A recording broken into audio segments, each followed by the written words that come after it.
Beautiful car control out of turn one there as the car was on the slide. Big heel and toe, massive brake. And he's locked the brake there. We just saw that he was on the brake, trailed the brake and locked the inside front wheel and had a big understeer moment on the way into turn three. Little confidence tap there. Now, we used all of his brand new tyres to get into the top 10 shootout. So he's commenced this lap on a used tyre. Off the throttle for turn 5. Back on the throttle nicely. And he'll do a little confidence tap down here on the way into turn 6. And this is hard to get the car stopped. Final corner. Would have been a costly little moment for him down there at turn 3.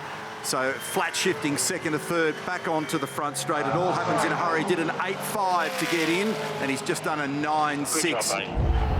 Doesn't that thing sound sweet in the background?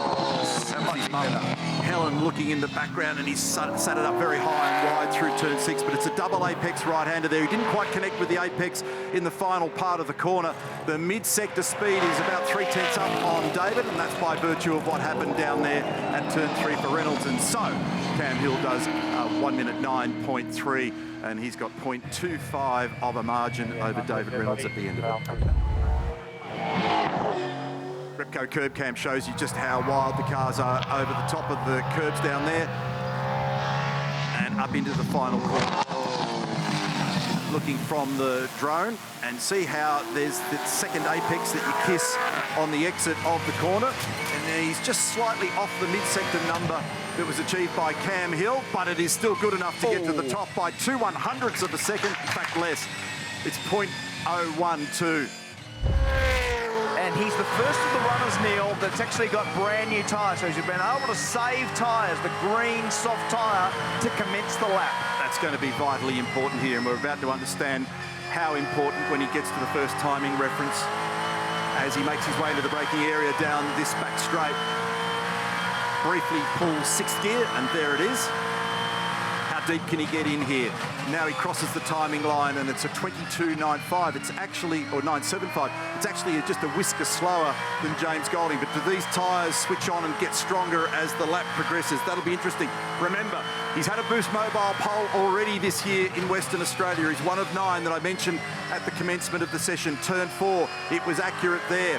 He uses 2nd gear, and then it's a short shift to 3rd through 5. Stays off the curb on the left-hand side. There's that awkward gear change right in the middle of the exit of that corner.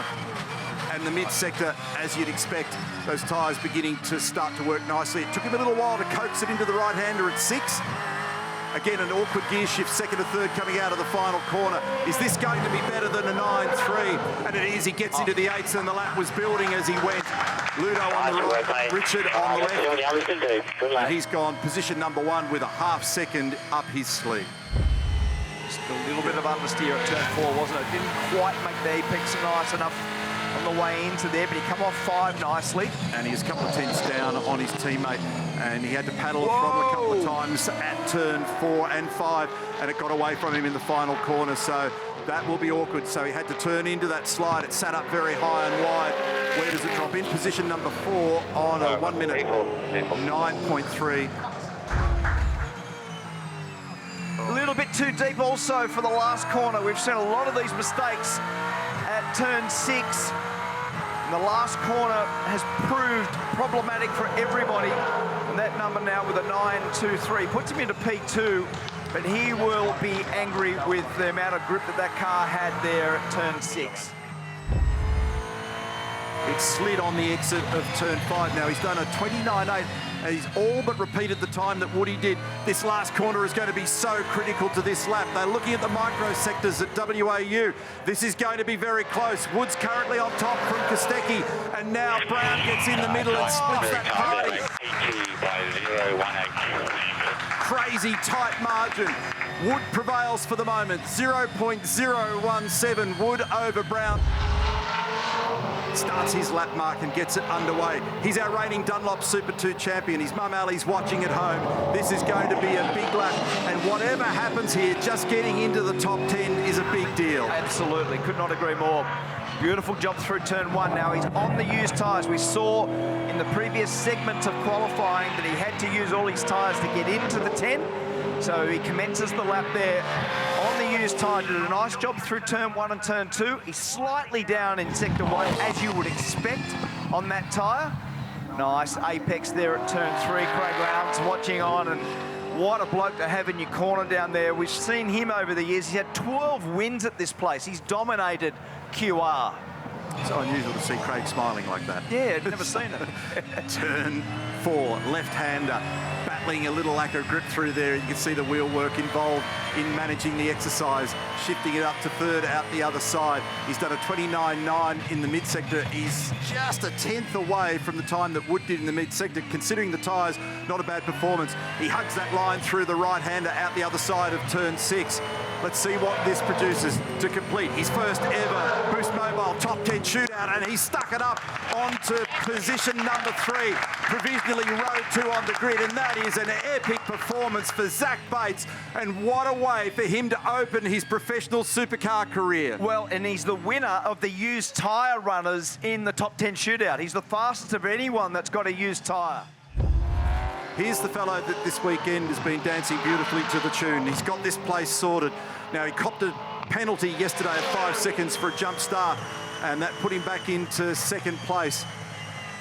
He's a student of the sport who's worked hard at his craft. His mum and dad are watching eagerly in the crowd at the moment, and he's got to do something better than a 1 minute 8.8122 to be able to lock up yet another Boost Mobile pole. And if he does that, there's going to be a cascade of cash that comes his way later in the championship. Certainly is, and he's done the fastest first sector, and not by a little bit, by almost 0.2 of a second based on the field so far.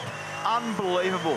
He has just got this place wired. He's on 4 green tyres, obviously, to be able to put that lap together. Now, let's just see. It's very easy to overrun these corners. Gets it into the apex beautifully at turn 4. He's been using 3rd gear instead of 2nd gear. No one else in the field been doing it. A little bit of cloud cover right at the back end of this shootout as well.